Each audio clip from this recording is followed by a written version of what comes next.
Hello, it's Jeanette here from Far Forest Ceramics. We've got a quick kiln opening this morning. Decided on Sunday to have an unexpected mini glaze fest, which I thoroughly enjoyed, and I'd like to share that with you. I've got a couple of very special pieces in here which actually commissions from my mum and dad. So that one actually means a hell of a lot to me because they've specifically got a colour scheme that they'd like to try and have something to go on their coffee table. So that, I feel a lot of pressure on that one. And then I worked out what space I've got in my kiln, and I've got room for pretty much just 2 or 3 sets of dishes in there. So I've tried one combination I absolutely loved on a mug and a couple of others. Let me show you. So let's first of all, I'm going to have, hopefully, if my son is working his magic for me, thanks Ashley, hopefully overhead camera as well. So haven't peaked anything at all. This is the first time I'm opening it. It's 47 degrees centigrade, nice and cool. So here we go. Let's have a look. Oh, do you know what? I've had such amazing openings. And I know I'm going to have some failures. And every time at this point, I'm thinking, this is going to be the one where I'm like, oh, and please be okay. Here we go. Go on. Oh, no, it's a good, oh, it's a good one. Oh, yeah. I need more work. Oh, look at that overhead. Oh, right, I did on my other firing, my last one, this gorgeous combination with mugs, which my husband and I have fell in love with, and decided to try it on 2 bowls. They are not the same size. They're not the same, they're not matching sets. I haven't quite got that far with my throwing yet, but the shape outline of them was similar. Let me go this one first. So these 2 here were similar shape, one bigger, one smaller. Again, his and hers. Oh, look at that. I'm not looking at the side yet. Look at that for an inside glaze.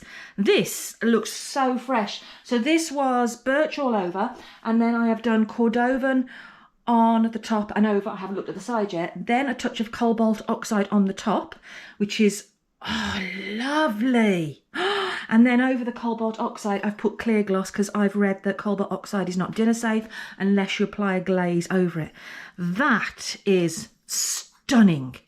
Absolutely stunning. Let's look at the side. Oh, wow.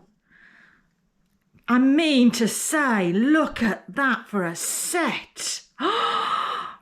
I put Cordovan on the inside of my mugs because I like that, but actually the birch would also be really nice and fresh on the inside of mugs as well.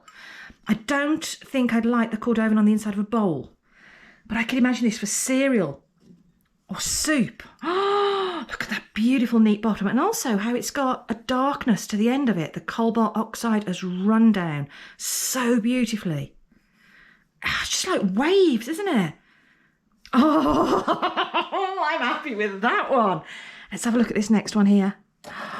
Not stuck on the bottom. Look at that. Oh, just remarkable how these glazes react. This birch looks so fresh there. Really, really nice. Oh, my heart is racing a little bit there of glaze, which I will put on the grinding disc and sand off. They've still got a lovely warmth to them. Oh, look at those as sets. I don't know if you can see the side profiles. They're not the same, but they're similar, and they're different sizes. But wow! Aye, as a set. Oh, I'm so thrilled with those. Wow! I'm going to do more like that. I want to have that in our house all over. Oh, stunning, stunning, stunning. Now these 2, again, 2 different sizes, but similar shape on the outside. What did I do on here? Okay, I used a version of, no, actually on this one, yeah, I've got a test tile that I really liked, which was Celadon Bloom on the bottom, which I love, with green tea on the top, which created this gorgeous dripping effect. But then I decided the test tile I had that I liked had a light flux over just in a straight line on the test tile. So I decided to add the flux just in a looped design on here. And it's actually generated this lovely solid green tea, which is what I was hoping for on the edge. It's created inversion of a peacock, a subtle one, with lovely subtle drips going in. I love that. I really love that. And on the outside, I've got cookies that I used. Are they fused? Why are they fused? Raising it. There you go. Now on the outside, I did exactly as the inside, but without the flux on. I don't like that as much as I do the inside. However, on the outside with this angle, I think it suits it. That on the inside is stunning, isn't it? Beautiful. Nice neat edge all the way around. Oh, so gorgeous. And they do look like a pear, don't they? Really do look like a pear. I love how these crystals break on the Celadon Bloom. Really nice. Oh, well, really pleased. Again, you can see I've got the same, I don't know what you call it. What is that shape called at the side, this angle? They're similar, but different sizes, his and hers. I have got to try and start making sets of matching sizes. Really loving those. Very, very pleased. Very pleased. Okay, so I'm moving down now a level, and what I've got down below are, first of all, I did some testing with a little tiny drape mould and some transfers, and didn't really like when I started putting glaze on the top, so I played around a bit more, added more glaze on top. So I think they're prototypes, they're 1K, so I was just playing around. But then there's one of my mum and dad's bowls. So basically they wanted 2 flat bowls for putting sweets on an evening, on their coffee table. They have them there all the time, and they just wanted a shallow, wide bowl to put sweets on to go on their coffee table, which is like a dark oak. And they have a cushion with their colour scheme on it. I've got a picture of that cushion that I use for inspiration for colours. So these are the colours I chose to go for. And I used a peacock effect on the shallow rim. I also have put them flat on the shelf with no cookie because I didn't want warpage, and I'm hoping the glaze hasn't dripped down. So this could be a disaster. I hope not, because Mum, Dad, I hope this has worked out and the colours have come. Here we go.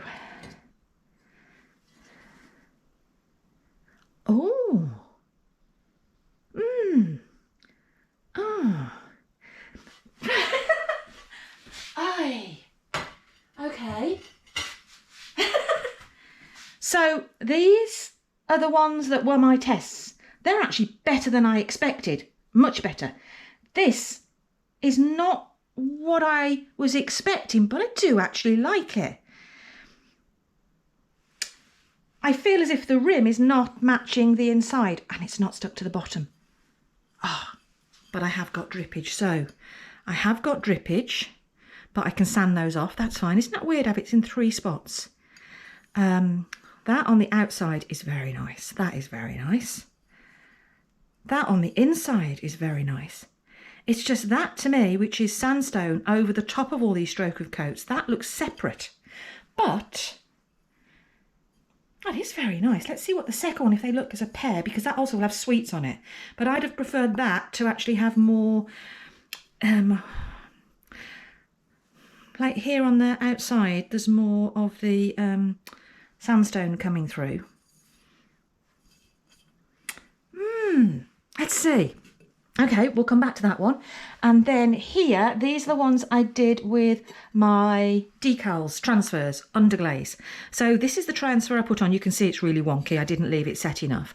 And then I actually bisque-fired it. Then I put some yellow and purple on. Didn't like the purple, so then I've overlaid after that firing. I put that on before I was bisque-fired it. Then I've overlaid it with some lighter colours, which has got rid of the purple, which I'm much happier with. And then I did some flicks of 2 colours on the rim because it did have purple on. I quite like that. And then I almost did a wash with the sponge of the stroke and coat. You can see how wonky it is, but I do like that. And then I put a clear glaze over all of it, which has really brought it together. That's not too bad. This one I added a bit of texture. It was the strips left over. Same principle again. Used a different thing on the outside. This one didn't have purple on, same colour in. Actually not too bad. And this one again was with strips. So this was a lost cause as far as I was concerned, because I didn't like how it came with the purple on it. You'll see some photos I've got what it looked like as I was working through the various stages. So you know, they are quite a cute little set of trinket sets. I'm not into greens very much, so maybe that's why I'm not so keen. But yeah, not so bad. Not so bad. Let's put these over here out of the way. Going down to the third layer, where's my cones looking? So this was 5, 6, 7. So I think it's still firing more at a 6.5. But I like the results, and my clay and glazes are fine at a cone 6.5. So I'm not going to change it, but at least I know now where it's firing close to. So on the bottom, all I've got is a larger version of this one, which hopefully they're going to look like a pear. And let's hope it's not stuck to the bottom. Please, please, please. Oh, yes. Now they look like a pear, don't they? Now they look, well, they do look like a pear because it's the same glaze, but please don't be stuck, don't be stuck, don't be stuck. Oh, it's not. Bit of sticking, so I'm thinking underneath. Oh, only the one on this one. That's easy enough for me to get that off. Oh, what's happened here? Oh, look here. That's not so good. I don't know if you can see that, but a piece has chunked off here that's on the bottom. Oh, that's a shame. How weird's that? So it's come off the kiln shelf. That is a shame. That is a shame. That I can come off. I can smooth that off so it won't be as noticeable. And then I can grind the bottom to tidy that up. But actually they do look nice as a pair. And against the cushion, that colour scheme, especially from the side, is beautiful, because these will be seen predominantly from the side because they will have sweets in them. Very nice. And I want to look at that with the picture of the cushion that I took the colour inspiration from, because then that should work together. So I would say much more successful than anticipated. I was quite nervous because I keep expecting a really bad firing, and it will come. I know it will come, and I need to be prepared for it. But thanks for watching. Thanks for joining me, and hopefully I'll see you again soon. Take care. Bye.